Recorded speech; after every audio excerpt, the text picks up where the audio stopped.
Hi! Welcome to our channel JN traditional.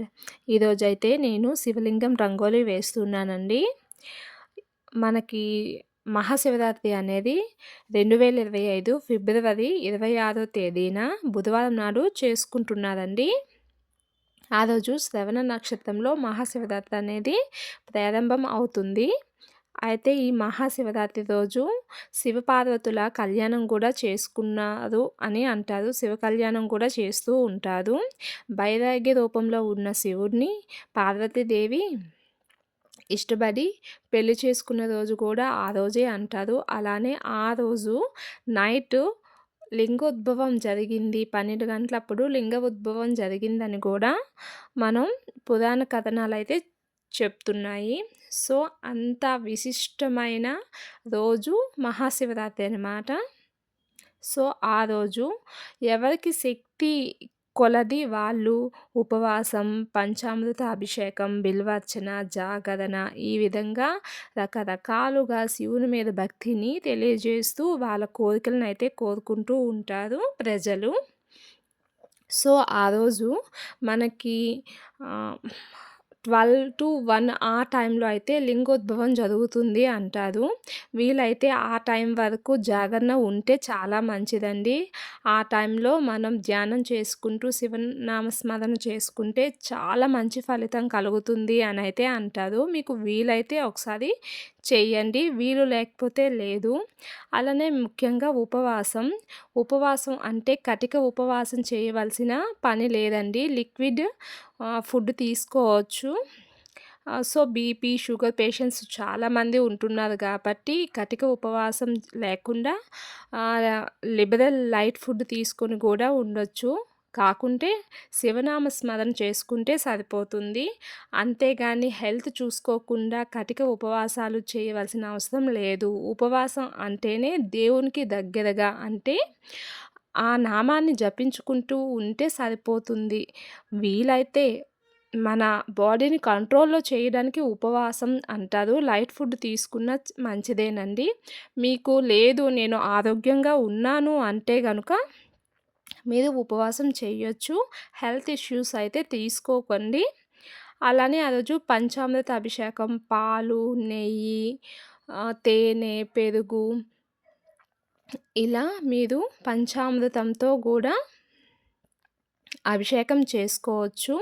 అలానే శివునికి చాలా ఇష్టమైనవి బిల్వ పత్రాలు అంటారండి. మనం మారేడు దళాలు అని కూడా అంటారు కదా! బిల్వార్చన చేయడం కూడా శివునికి చాలా ఇష్టం.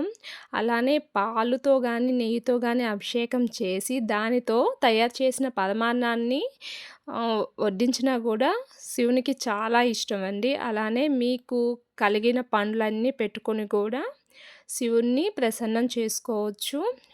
ఇంకా జాగరణ మనకి సాయంత్రం 6 గంటల నుండి మార్నింగ్ 6 గంటల వరకు చేస్తే చాలా మంచిదండి. అంటే ఈవినింగ్ 6 నుండి మార్నింగ్ 6 వరకు మనకి 4 జాములు అంటారు. అంటే ఒక్కొక్క జాము 3 గంటలు అని అంటుంటారు కదా! సో, మనం ఆ టైంలో జాగరణ ఉంటే చాలా మంచిది.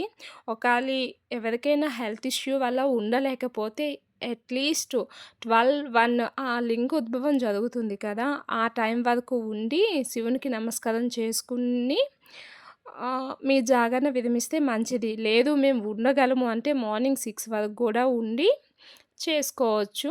నెక్స్ట్ డే ఉపవాసం ఆ శివుడిని తలుచుకొని ఉపవాసం విరమించుకుంటే చాలా మంచిదండి. ప్రతీది కూడా మీకు మనసుకు నచ్చినట్లు మీ బాడీ కండిషన్ బట్టి మీరు చేసుకోండి. చాదస్తాలకు పోకండి. హెల్త్ కూడా చాలా ఇంపార్టెంట్. సో, ఈ శివరాత్రికి శివున్ని ప్రసన్నం చేసుకోండి. అలానే మీ పైన ఎప్పుడు కూడా శివానుగ్రహం ఉండాలనైతే మనస్ఫూర్తిగా కోరుకుంటాను. అందరూ బాగుండాలి. అందరి పైన కూడా ఆ శివానుగ్రహం అనేది ఉండాలి. అలానే అలానే ఆ రోజంతా శివనామ స్మరణ చేసుకుంటూ ఉంటే మంచిది. నైట్ టైంలో మీకు ఇట్లా శివుడిని రంగోలి వేసుకొని శివనామ స్మరణ చేసుకుంటే చాలా మంచిదండి.